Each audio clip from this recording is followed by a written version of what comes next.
like politics. I'm talking about education. Now, some people that I know and I respect, they believe strongly in education like I do.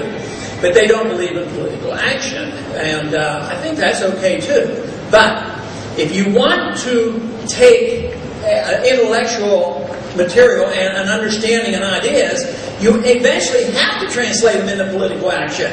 The founders of this country were very, very well educated, but I would have to say they were willing to be political activists as well, and fortunately for us.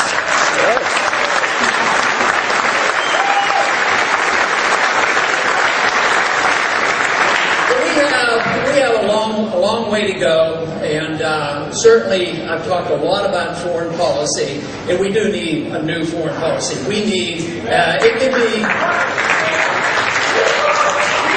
That's right! And when we do have, the only question should be, what is the foreign policy, and is it correct? Not whether it's bipartisan or unipartisan or whatever. We should have a new foreign policy compared to what we have today, but not brand new to our Constitution, or not brand new to our traditions, and not actually brand new to the Republican Party. What we need is a foreign policy of principled non-intervention.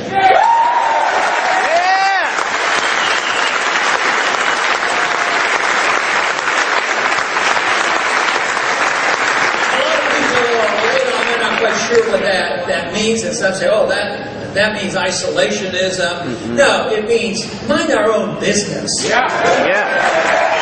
Don't impose our will on other people.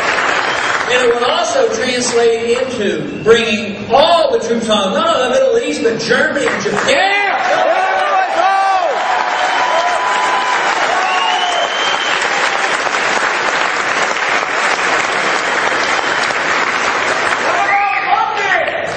The founders believed in that, and in recent history, even in the early part of the 20th century, there was strong movements trying to keep us out of war. And now it is so sad for us now, for both parties to accept this idea of having prevented war that weren't even declared by the Congress. This is devastating. It leads to this war mentality where no longer do we respect civilian courts, and it's permissible to have secret courts, military courts that we don't know where they are. They don't have constitutional rights. They don't have the right of habeas corpus. This is what is existing today because they say, oh yes, we're in a war. We're in a war against terrorism. And therefore, under war conditions, we can do this. This is very, very dangerous.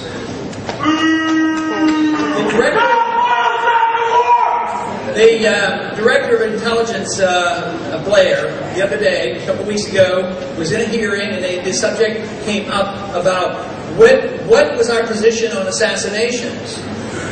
And he explained to them that, yes, they had a position that they can assassinate.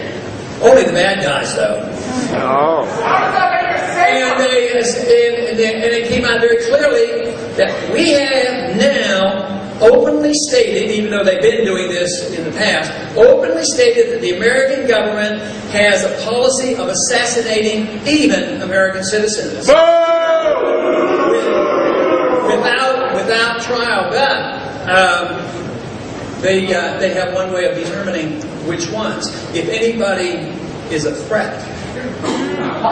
So if anybody is deemed a threat by some unknown individual in the administration, that he can be put on the list, and there's 3 or 4 on the list. But you know, there probably are some very bad people out there. But what's the matter with the courts? Why in the world would we ever give up the rights of our courts? That's right.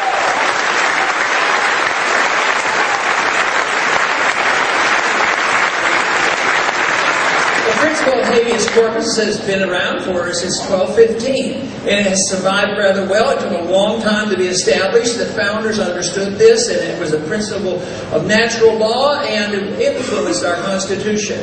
And now we're saying that we don't have to follow that under certain circumstances. Every time they say that, well, we do this only with terrorists, these are the bad guys, you've got to treat these people this way, they don't deserve this, you have to substitute a word. They're suspects.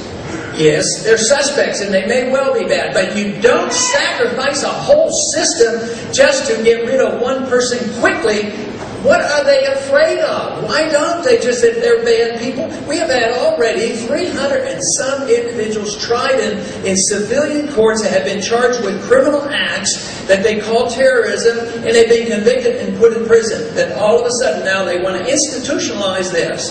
Along with this, we have become, in the other parts of the world, we have become a nation known as a nation of torture. This is not the image that I want to see for our country, and we don't need it. That's not the image of America. It's not the image of our Constitution. We need to reverse it.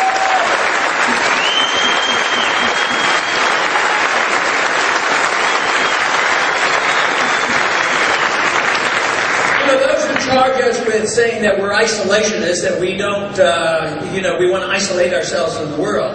That's the last thing what this policy is all about. Matter of fact, it's a much better way of intermingling with the world. And that is that if you don't fight with people, you don't tell other people how to live and what to do. We have two choices that we give other countries. We go to them and then we say, well, we want you to do this. And they say, well, okay, what's in it for us? Well, we'll give you money. And then they say, all right, we go to somebody else. We want you to do this. What's in for us? Well, we don't want your money. We're not going to do it. Well, one group gets money, the other group gets bombed. Why don't we just give them friendship and trade? Yeah.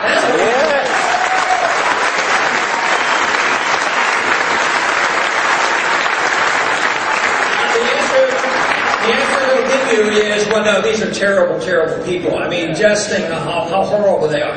Yeah, but we dealt with the Chinese communists and the Soviet communists, and there was a time, that our own government worked with Saddam Hussein and Osama bin Laden, and all of a sudden it's reversed. That to me is the most annoying thing, how they can take American taxpayers' money and support these thugs, then turn around and make a world war out of trying to kill them. Yeah. Still do.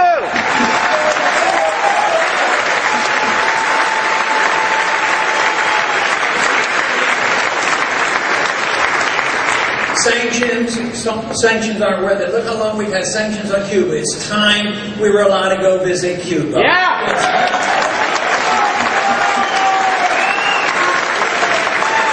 That would make my rice farmers very happy in Texas. They could sell rice to Cuba once again. They haven't been allowed to do it for 40-some years. No, trade is much better. Just think of the results of what happened when we had to leave Vietnam and lose that war.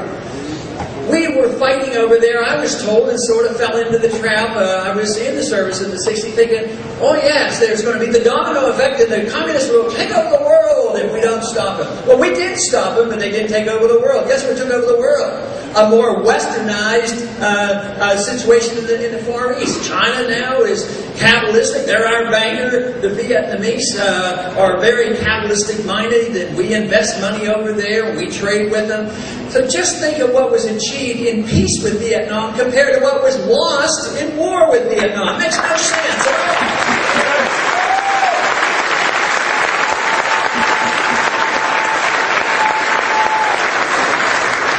Korea was started when I was in high school, and we're still there. But it wasn't a war; it was a police action.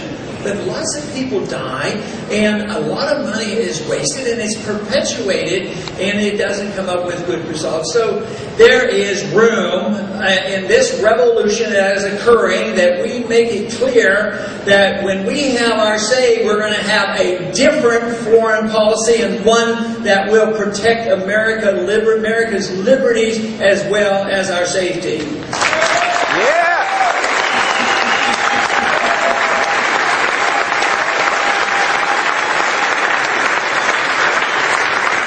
Domestically, our civil liberties are under steady attack. Last week, I guess you read that the Patriot Act was extended. It should have never been passed. It should never have been extended last week. That's right. But there are certain things that we have done even before the influence of the wars overseas and